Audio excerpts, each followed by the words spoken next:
তিনি ছিলেন এমন একজন সেনাপতি যিনি মাত্র ৩০ বছর বয়সে পৃথিবীর অর্ধেক দখল করে নিয়েছিলেন। একজন কিংবদন্তি যাকে বলা হয় দ্য গ্রেট। আজ আমরা জানব আলেকজান্ডার দ্য গ্রেটের রক্তে লেখা ইতিহাস।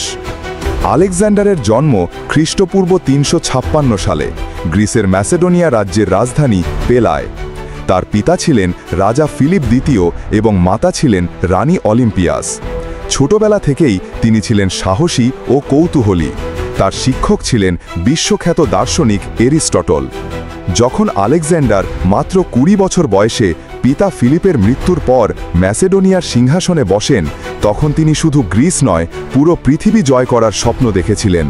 প্রথমেই তিনি গ্রিসের বিদ্রোহীদের দমন করেন এবং পুরো গ্রিসকে একত্রিত করেন। এরপর শুরু হয় ইতিহাসের সবচেয়ে বিখ্যাত অভিযান, পূর্ব অভিযাত্রা, অর্থাৎ পারস্য জয়ের অভিযান। আলেকজান্ডারের সৈন্য সংখ্যা ছিল মাত্র ৪০,০০০, কিন্তু তিনি পারস্য সম্রাট ডারিয়াস তৃতীয় এর বিশাল বাহিনীকে একের পর এক যুদ্ধে পরাজিত করেন।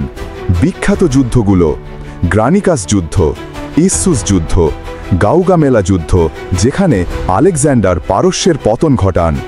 এরপর তিনি মিশর যান, যেখানে তাকে ফেরাও হিসাবে স্বীকৃতি দেওয়া হয় এবং আলেকজান্ড্রিয়া শহর প্রতিষ্ঠা করেন। এরপর আলেকজান্ডার পৌঁছে যান ভারতবর্ষে। খ্রিস্টপূর্ব ৩২৬ সালে তিনি পাঞ্জাবের রাজা পুরু এর সঙ্গে হাইডাসপিস যুদ্ধ করেন, ব্যাটেল অফ দ্য হাইডাসপিস।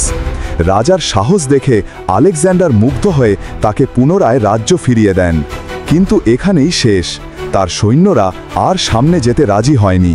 তারা ক্লান্ত, অসুস্থ এবং আতঙ্কিত। আলেকজান্ডার বাধ্য হয়ে ফিরে যান। ফেরার পথে ৩২৩ খ্রিস্টপূর্বে মাত্র ৩২ বছর বয়সে আলেকজান্ডার মারা যান ব্যাবিলনে। কেউ বলেন এটি ছিল জ্বর, কেউ বলেন বিষক্রিয়া। তবে মৃত্যুর আসল কারণ আজও রহস্য। তিনি কোনো উত্তরাধিকারী রেখে যাননি। মৃত্যুর পরে তার বিশাল সাম্রাজ্য ভাগ হয়ে যায় তার সেনাপতিদের মধ্যে। আলেকজান্ডার শুধু একজন সেনাপতি ছিলেন না, ছিলেন একজন সংস্কৃতির বাহক। তিনি গ্রিক সভ্যতা ছড়িয়ে দেন ভারত, পারস্য ও মিশরে। আজও তার নাম ইতিহাসে অমর হয়ে আছে আলেকজান্ডার দ্য গ্রেট হিসাবে।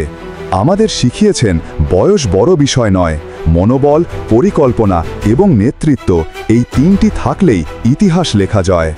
আপনি কি ভাবেন, আলেকজান্ডার কি সত্যিই দ্য গ্রেট? কমেন্টে লিখুন আপনার মতামত। ভিডিও ভালো লাগলে শেয়ার ও সাবস্ক্রাইব করুন বাংলার গল্পচিত্রাতে।